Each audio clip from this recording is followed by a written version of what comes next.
அஸ்ஸலாமு அலைக்கும் வரஹ்மத்துல்லாஹி வபரகாத்துஹு. மறுமையில் நடக்கக்கூடிய ஒவ்வொரு நிகழ்வுக்கும் இந்த உலகத்திலே இறைவன் எல்லா விதமான உதாரணங்களையும் நாம் கண் முன்னால் காட்டி கொண்டு தான் இருக்கிறான். சூரத்து யூனுஸ் 27வது வசனத்தில் அல்லாஹு சுப்ஹானஹு வ தஆலா இவ்வாறு சொல்லுவான், வல்லதீன கஸபு செய்யாத்தி ஜஸாவு செய்யாத்தி பி மிஸ்லிஹா தருஹக்கும் தில்லா மாலஹும் மினல்லாஹி மின் ஆசிம். பொதுவாக இந்த உலகத்தில் யாராவது ஒரு குற்ற செயல் செஞ்சு கையும் களவுமாக மாட்டி விட்டார்கள் என்று சொன்னால், அதுவரை கண்ணியமாக சந்தோஷமாக எல்லா மக்களுக்கும் நான் நன்மதிப்பாக வாழ்ந்த அந்த மனிதர்களுடைய நிலை என்னவாகும்? கொஞ்சம் கற்பனை பண்ணி பாருங்களேன். எல்லாரும் தூற்ற ஆரம்பிச்சிருவாங்க, இழிவுகள் சூழ்ந்து விடும், முகங்கள் கருத்து விடும். நம்ம தவறு தான் செஞ்சிருக்கிறோம் என்பது உறுதியாகிவிட்டது என்று சொன்னார், அந்த நேரத்தில் நம்மளுக்கு காப்பாற்றக்கூடிய நபர்கள் கூட நம்மளுக்கு வரமாட்டாங்க. நம்ம சொந்த பந்தங்கள் கூட இவனுக்கு தேவை தான், அனுபவிக்கட்டும் என்று சொல்லக்கூடிய ஒரு சூழ்நிலைகள் ஏற்படும் அல்லவா?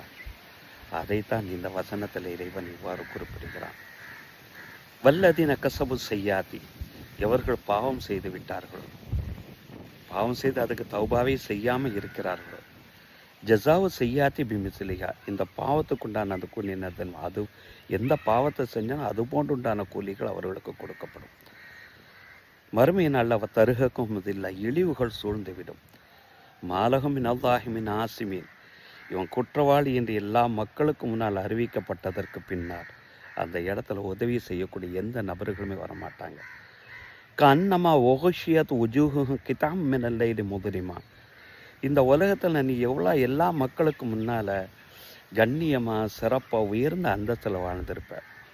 ஆனால் அதே மக்களுக்கு முன்னால் கியாமத்து நாளில் உன்னை யார் யாரெல்லாம் கண்ணியமாக நினைச்சார்களோ, யார் யாரெல்லாம் சிறப்பானவர்கள் என்று நினைத்தார்களோ, யார் யாரெல்லாம் மார்க்க போதகர்கள் என்று நினைத்தார்கள், அவர்களுக்கு முன்னால் நீ கேவலப்படக்கூடிய நிலைமை எப்படி இருக்குன்னு தெரியுமா?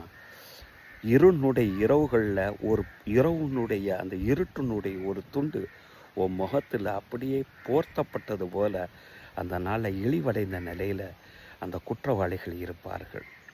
அது எப்படி ஓமானமிட்டு இறைவன் சொல்லுகிறான்? உலாய்கா சஹாபுல் நாரி, இவர்கள் தான் நரகவாசிகள். ஹும் ஃபீஹா ஹாலிதுன், அந்த இழிவிலை அந்த நரகத்திலையும் அவர்கள் என்றென்றும் நிலைத்திருப்பார்கள் என்று இந்த வசனத்தில் இறைவன் ஓமானமிட்டு காட்டுகிறான். நாம் தவறு செய்திருப்பவர்கள் தான். அந்த தவறுக்கு இறைவன்ட்ட மன்றாடி மன்னிப்பு கேட்டு இந்த உலகத்தில் இருந்து மன்னிப்பு பெற்றவர்களாக செல்வோம் இன்ஷா அல்லாஹ்.